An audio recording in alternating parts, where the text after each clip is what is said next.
Hello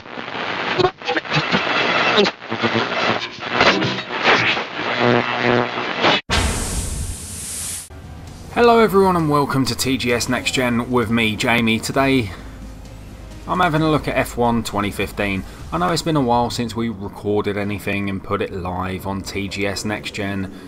That's because we've been fully concentrating on our primary YouTube channel, which is the Games Shed. You can find out all the details by looking in the information section of this video.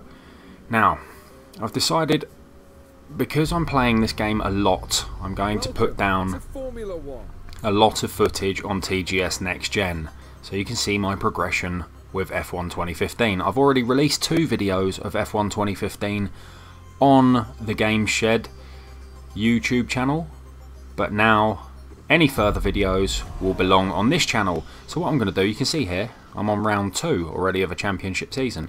I'm going to scrap that. I'm going to start a new championship season so you can see my progress from the very start. So first things first, we need to pick a team. I'm tempted to go McLaren Honda.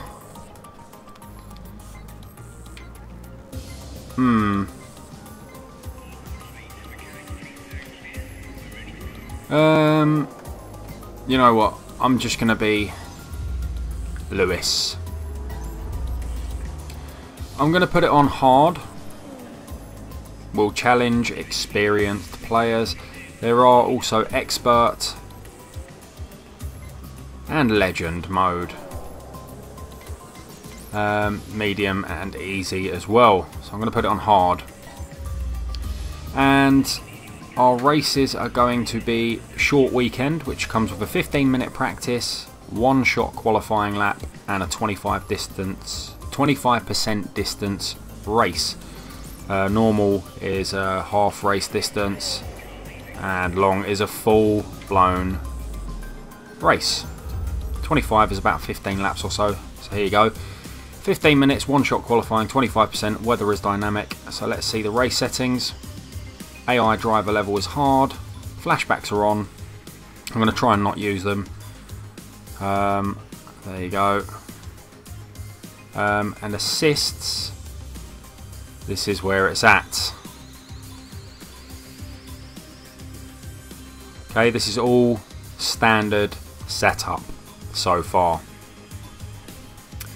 The graphical qualities I've got this game set at on the PC is on Ultra. Testing is over. Now begins the real work for the teams as they aim for the drivers and constructors championships. Very nice that Crofty and Ant are on the commentary team.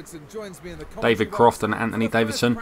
So those of you who watch Sky Sports F1 will be familiar with these 2 voices. As they battle it out for both the drivers and the constructors championships. What race on the calendar do you think the teams will have a special eye on this year? Well, I think the teams will be looking forward to the Mexican Grand Prix, which is being held back at the Autodromo Hermanos Rodriguez in Mexico City.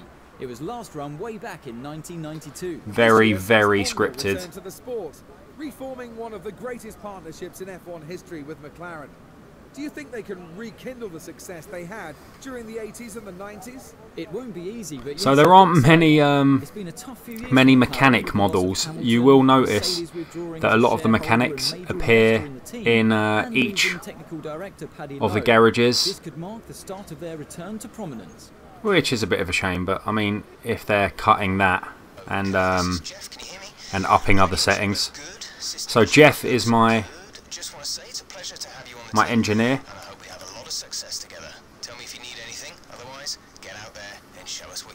Thanks, Jeff. So I'm just going to go to track straight away. I'm going to trust in the setup of the team. 14 minutes, 36 seconds on the clock. And if I feel I've nailed the track, I'm just going to fast forward. So I'm waiting for a clear. Are you guys ready? Are you ready? Alright, mate. 2 laps easy, and then we shall crack on. So I'm going to be using this camera mode for this game. If you want to see any other camera modes when I'm playing, just give me a shout in the comment section. I'll try and get round to your requests. So keep an eye on my wing mirrors. You can see it's going to be a busy track, I think. So I'm in Albert Park in Melbourne, and I haven't raced this circuit in a couple of days. So we've got DRS activation enabled.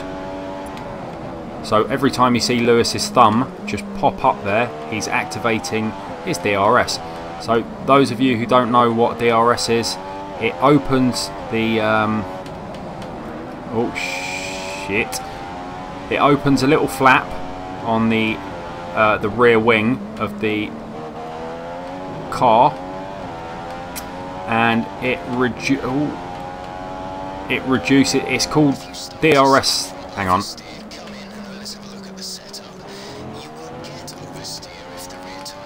I need to shut up when Jeff's talking to me. So yeah, the DRS stands for drag reduction system. So what you're doing is opening a flap, and it's reducing downforce on the car, which enables your car to be quicker. Now you only get that, I think, on this course here, which is Albert Park. I believe there are 2 DRS activation zones. Now in an actual race, so sorry guys if any of you are F1 fans and actually know what I'm talking about and feel like I'm preaching a bit, but anyone out there, there you go, there goes his thumb, who doesn't know what I'm talking about, I'm going to try and help them along and help them understand F1. So you heard the beep, that tells me DRS is enabled or can be enabled, like there. Flick the button, opens the flap. You've got to reduce it for the corner, because if you have no downforce you cannot take the turns.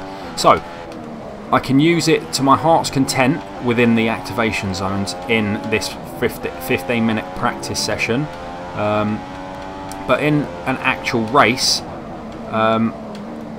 you cannot activate it unless you are within 1 second of a car in front. So it aims at helping. So if you're Lewis Hamilton, for example, and you're right out front and no one's in front of you, you cannot use that little turbo boost, and I believe it gives you a few kilometers an hour additional speed. Oh shh, really need to concentrate. So if you ever hear me during this video series actually just shut up, or like that, where I just shut up, it means I really am trying to pay attention to my cornering to try and give you, well, give myself really the best chance in this game by really concentrating and putting in everything I can. Activated my DRS and close my DRS. Okay, I'm P3, that means position number 3, it means I'm 3rd fastest. Now practice is nothing more than practice. It's to try and get you used to the circuit and the setup of your car. I haven't done any manual tuning yet of my car. I leave my engineers to settle my car up and whatnot so far, and it's worked a treat. I haven't found the hard mode to be all that hard. So I've just kind of gone with standard setup.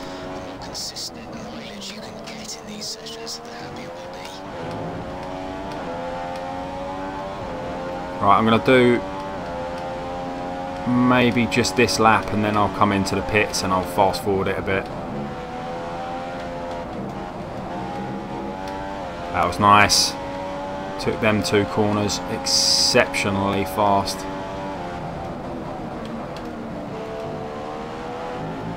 Go on, Lewis boy. Let me know your feelings on the game. Have you bought the game? Do you own it on? There's Will Stevens, another British driver. Always in the last 2 cars. Right, Nico's fastest. DRS is on. Let's put a lap time down.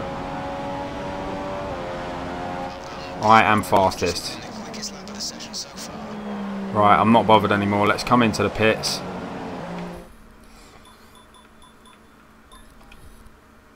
Right, back we go, and we can inspect this little area for the remaining 15 minutes. So here, this is actually what the drivers do during the 15 minutes.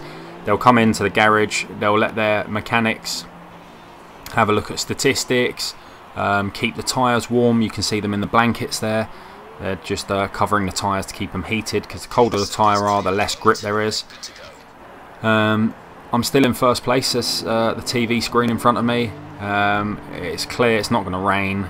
There are 5 of 20 cars out on circuit. My objective today is to beat Sebastian Vettel, who is in third place with a lap of 132.775. Now, my quickest lap there was half a second quicker at 132.177. So let's have a look at some session info with the X button. In we go. Now, you can see everyone who's out on track. So you've got 3, 4, 5, 6, 7, 8 cars out on track out of the 20.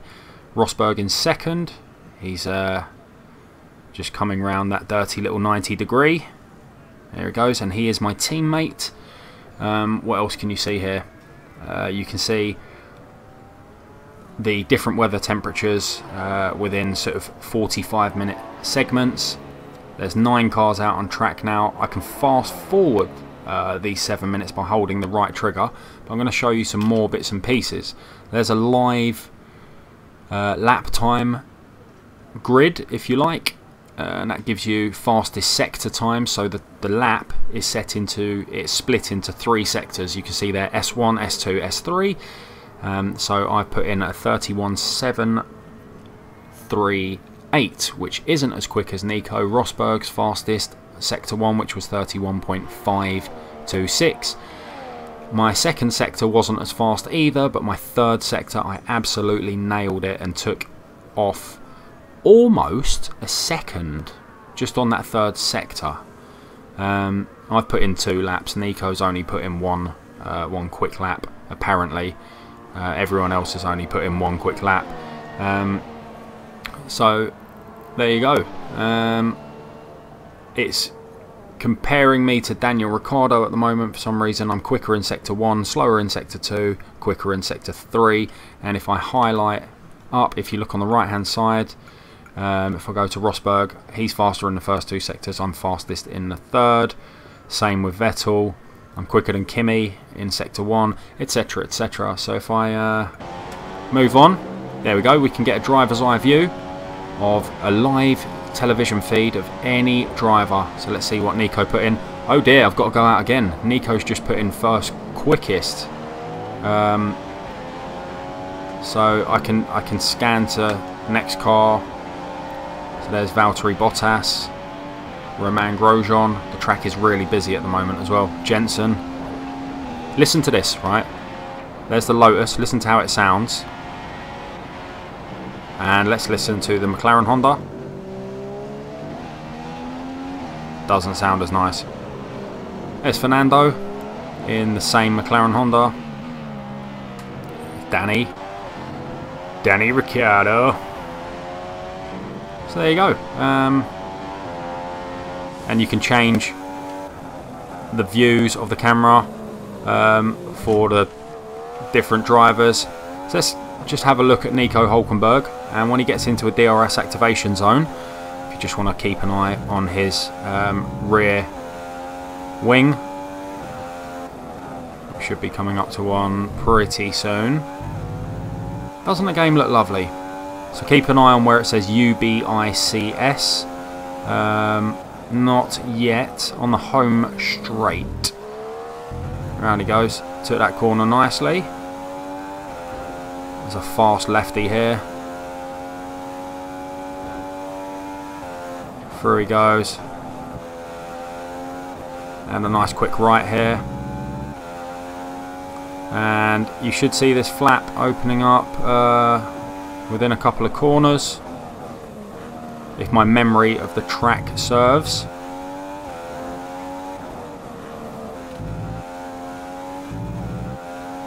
It's not served very well. My memory is atrocious. Okay, it's around the next corner. Home straight. And his flap should open up now. There it is. So now there is less downforce on the car, so the car can really accelerate nice and quickly. Now you see the red flashing light. That red flashing light on his car that you just saw, oh, I should stop chatting, is not his brake. It's a transfer of energy which results in his car automatically slowing down. So it's to warn the driver behind that although the brakes aren't being pushed, the car may be about to slow down. When you're talking about doing 200 mile an hour going into a corner, you really need to know what's going on in front of you. Okay, I need to put in one quick lap. Might just be able to do this.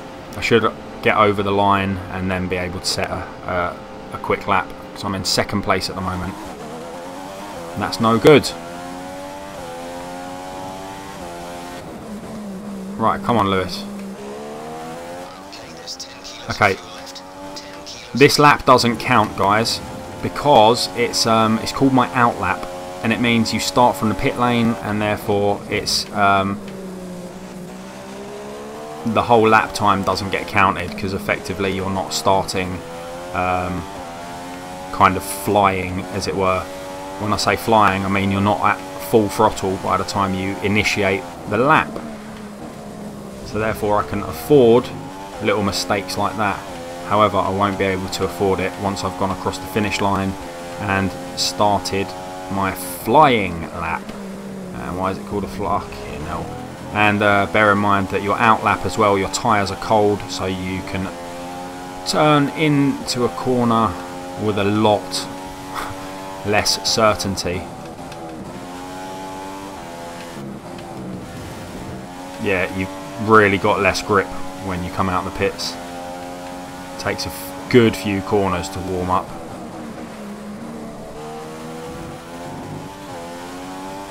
I wonder if I'm actually going to be able to get fastest lap for this practice session. Oh, I'm third. I'm third now. Here we go. Listen for the beep.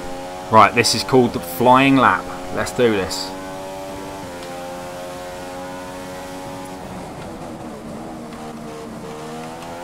I've got to give this my all, so I do apologise if I don't end up speaking much.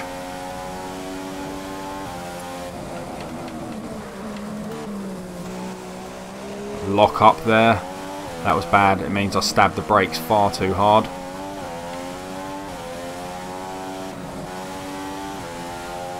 I can smell popcorn. Someone's cooking popcorn. That's not an observation about the game, that's an observation about my current surroundings. Someone has got popcorn on the go. Oh shit.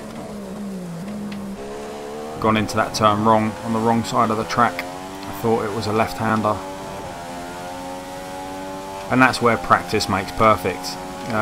Thank God this is only practice.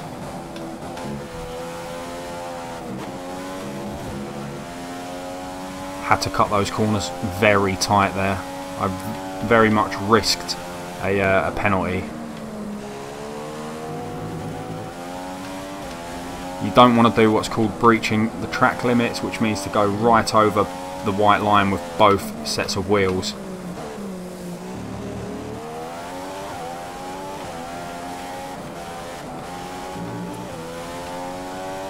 DRS is on, this is it.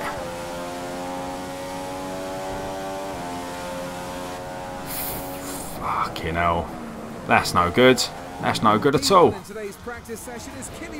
Fourth! I came fourth! I should have put in more laps. There's a number of factors which may have meant that I didn't actually practice. I'll get my words out now. There's a number of reasons why I wasn't the quickest driver in practice. Number one, I just wasn't good enough. Number two, I went for only one flying lap just there with a full tank of petrol. I should have put in a couple more laps, gone out a bit sooner, and reduced the amount of fuel in my petrol tank to make my car lighter. So the less fuel you have in your petrol tank, the lighter your car is, and thus the faster it goes. And yeah, I just took my eye off the ball, and that was it really. Get punished. I was on the wrong tyre apparently as well. Everyone else is on the yellow rimmed tyre, and I was on the white. The prime and the O's are the optimums. So not good. Not good at all. So I'm going to leave this video here, guys, and when you join me in the next part of my career, you will see my qualification flying lap, and you will see my 15 or so lap quarter length first race in Albert Park in Melbourne with Lewis Hamilton and his Mercedes AMG Petronas F1 car. So thanks for watching, guys, and until the next time, I'll see you later.